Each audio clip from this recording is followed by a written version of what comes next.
കണ്ണൂർ മലപ്പട്ടത്ത് സാമ്പത്തിക തട്ടിപ്പ് കേസിലെ പ്രതി പിടികൂടാനെത്തിയ പോലീസിനെ പ്രതി ആക്രമിച്ചതായി കേസ്.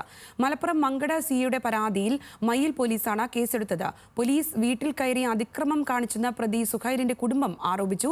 കസ്റ്റഡിയിലിരിക്കെ ടോയ്ലറ്റ് ക്ലീനർ കുടിച്ച പ്രതിയെ പരിയാരം മെഡിക്കൽ കോളേജിൽ പ്രവേശിപ്പിച്ചു. ഇന്നലെയാണ് മലപ്പട്ടം അടൂരിലെ സുഹൈലിന്റെ വീട്ടിൽ നാടകീയ സംഭവങ്ങൾ അരങ്ങേറിയത്. മങ്കട സ്റ്റേഷനിൽ 4 മാസം മുൻപ് സുഹൈലിനെതിരെ വിസ തട്ടിപ്പ് പരാതി ലഭിച്ചിരുന്നു. സുഹൈലിനോട് ഫോണിൽ വിളിച്ച് ഹാജരാകാൻ പോലീസ് പറഞ്ഞെങ്കിലും അസഭ്യം പറഞ്ഞ് ഫോൺ കട്ട് ചെയ്യുകയായിരുന്നു എന്നാണ് പോലീസ് പറയുന്നത്. പിന്നീട് നിരന്തരം ശ്രമിച്ചെങ്കിലും ഇയാളെ ബന്ധപ്പെടാനായില്ല.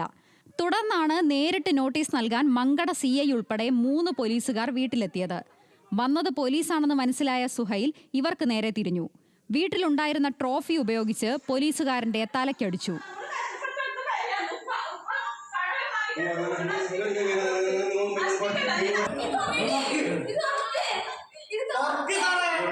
പോലീസുകാരൻ അടികൊണ്ട് തലയിൽ മുറിവ് പറ്റിയതോടെ സുഹൈൽ ഓടി മുറിയിൽ കയറി വാതിലടയ്ക്കാൻ ശ്രമിച്ചു. ഈ സമയത്ത് പോലീസ് ഇയാളെ പിടിച്ചുവെക്കുകയും കൈ പിറകിലാക്കി തുണി കൊണ്ട് കെട്ടുകയും ചെയ്തു. ഇത് വീട്ടുകാർ ചോദ്യം ചെയ്തു.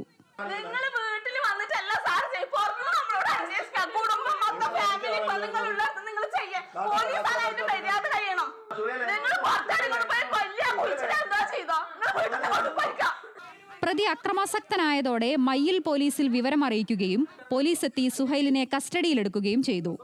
തുടർന്ന് സ്റ്റേഷനിലെത്തിച്ചപ്പോഴാണ് ടോയ്ലറ്റ് ക്ലീനർ കുടിച്ചത്. ഉടൻ സുഹൈലിനെ പരിയാരം മെഡിക്കൽ കോളേജിലേക്ക് എത്തിച്ചു. ഓൺലൈൻ ഗെയിമിംഗിന്റെ ഉൾപ്പെടെ ഭാഗമായി സുഹൈലിന് വൻ സാമ്പത്തിക ബാധ്യതയുണ്ടെന്നാണ് വിവരം. പോലീസിനെ ആക്രമിച്ച സംഭവത്തിൽ ഇയാൾക്കെതിരെ മയ്യിൽ പോലീസ് കേസെടുത്തു.